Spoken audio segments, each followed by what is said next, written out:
Bom, várias vezes eu fui aqui questionada sobre...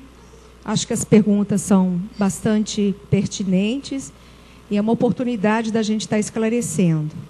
Obviamente que em algumas falas houve uma solicitação da minha opinião. A minha opinião, ela não vem do nada, ela vem da minha própria história, como ex-aluna, que sempre fui de escola pública e professora de instituição pública, né?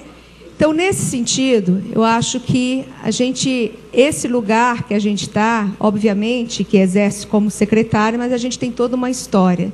Então, o foco, todo o estabelecimento de políticas tem a ver exatamente com isso. Hoje, a Secretaria de Educação ela é composta por profissionais da Rede Municipal de Educação de Vitória.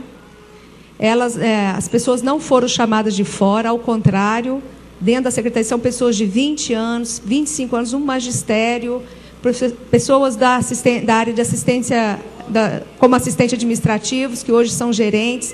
Então, a gente procurou valorizar esses profissionais dentro da Secretaria. Eu falo que é a única pessoa que é de outra rede, que hoje atua na rede federal, que é a universidade, sou eu, mas os colegas todos, e eu tenho muito orgulho de trabalhar com os colegas da Rede Municipal de Educação de Vitória, com a qualidade do serviço prestado por esses profissionais há anos nessa cidade, né?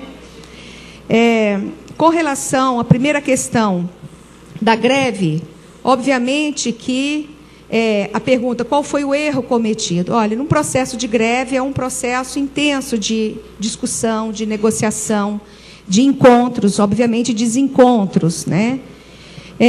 Havíamos acenado uma possibilidade, num primeiro momento, né, o governo, a dificuldade de reajuste, depois acenou um quadro, e isso, Vitória, é bom destacar, isso é público, Vitória perdeu um recurso considerável em 2009 e 2010, né, na ordem que se aproximou a quase 100 milhões anuais. Isso teve um impacto muito forte. Isso explica, mas, obviamente, isso não nos deixa muito contentes sobre vários aspectos. Isso é óbvio, né?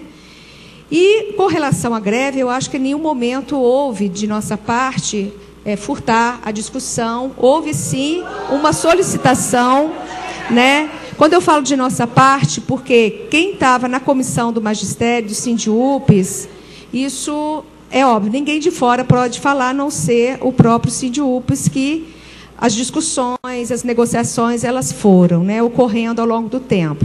Chegamos, então, a proposição, o governo chegou a uma proposição de 5%. Qual é agora a tentativa? A partir de julho, naquela última reunião que nós fizemos, né, com o sindicato, foi apresentado todas as contas, o que significava dar, naquele momento, os 9%, né? O prefeito, não, 9%, por isso que se optou por 5%, naquele momento, e houve também uma opção da administração de não dar só apenas a categoria do magistério, mas estender as outras categorias. Então, a partir de julho, uma nova discussão, um novo debate junto com o sindicato vai ocorrer, para discutir o restante, que seria os 4%. Né?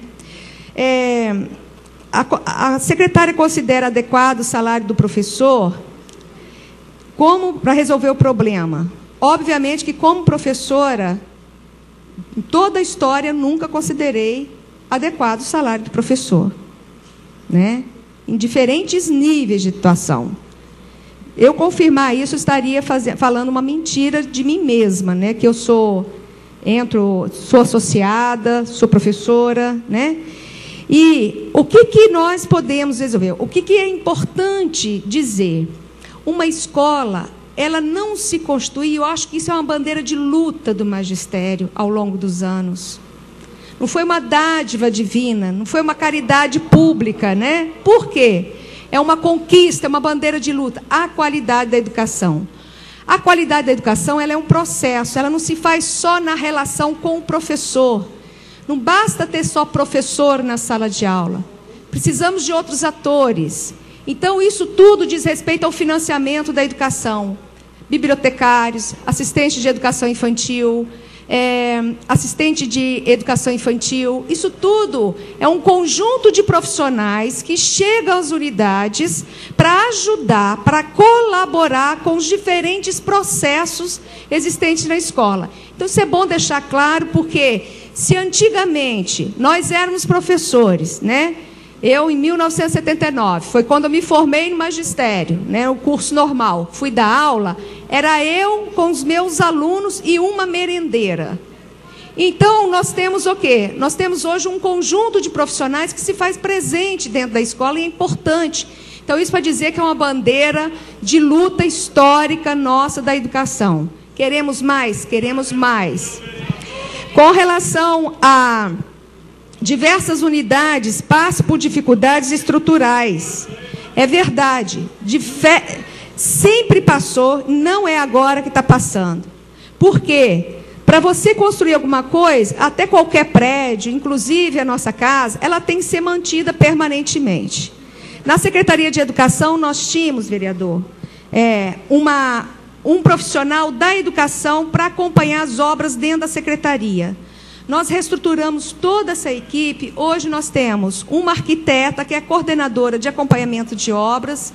Obtivemos a autorização de um engenheiro civil e um elétrico para dentro da secretaria nos ajudar a acompanhar, fiscalizar, não é?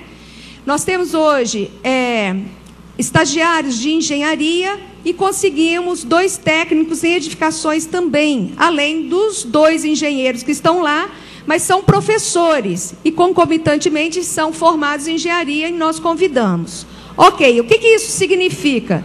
Significa dar qualidade maior, porque é bom deixar claro que esses R$15 mil, o que são pequenos reparos? É quando uma porta estraga, uma torneira, são pequenas coisas que podem ser feitas durante o ano com esses pequenos reparos. Então, o conselho de escola, e não é só o gestor, o diretor sozinho, porque o conselho de escola, ele assina junto, ele decide junto, né, com o diretor. Essa é a tônica do conselho de escola, para que ninguém decida sozinho na escola. Então, eles decidem qual é a prioridade daquela escola no uso daqueles 15 mil. O que ocorria? O que ocorria ao longo do tempo? Quando o diretor, o conselho no caso, ele não utilizava esses 15 mil até o final do ano, era descontado no ano seguinte. Por exemplo, ele só utilizou 13 mil e os 2 mil não. No ano seguinte, esses 2 mil eram descontados. Hoje nós já mudamos isso, então nós não estamos mais descontando da escola, de modo que fique até o final do ano, inclusive alguma sobra de um ano para outro para ele utilizar. Porque muitas vezes a escola ela se utiliza, né, o tempo de janeiro, que é as férias escolares, para executar. E como o final do ano é dezembro, então ele precisa de janeiro. Então nós acertamos isso. Isso foi uma demanda dos diretores, do Fórum de Diretores, que nos trouxeram isso, porque eles têm muita realidade do cotidiano da escola. Pois bem, além desses 15 mil, como é que nós trabalhamos? Vamos imaginar que precisa refazer um muro, um telhado, como o senhor bem colocou. Aliás, essa questão do Rubens Duarte, já que a mídia colocou, é bom deixar claro. Desde quando aquela escola foi construída, aquele telhado ele cai. Por que ele cai? Ele quebra. Ele quebra. Porque as crianças da comunidade soltam pipa em cima do telhado. É ali um ponto das crianças, né, soltar pipa. Então, vai consertar, daqui a pouco ele vai quebrar de novo, se não houver um trabalho junto à comunidade para estar orientando as crianças, né? Então, tem esses aspectos. Por exemplo, tem outras escolas que a precarização do telhado está muito grande pela estrutura e precisa de uma intervenção. Quem faz essa intervenção? Na cidade de Vitória, ela é dividida por 8 regionais. Essas regionais têm os gerentes, que são engenheiros. O que fazem? Como que eu como diretor e como conselho, vou falar assim, secretaria, a escola tal, o telhado está acima, o conserto do telhado está acima dos 15 mil. O que faz essa equipe da Secretaria de Educação? Ela vai à escola, analisa, faz a planilha de quanto custa aquilo e repassa para quem? Para a Secretaria de Obras. Quem é que faz? As empresas que ganharam a licitação nessas diferentes regionais. Então, são as empresas que fazem. Nós temos conversado muito com as empresas que o tempo da escola é um tempo diferente de qualquer prédio.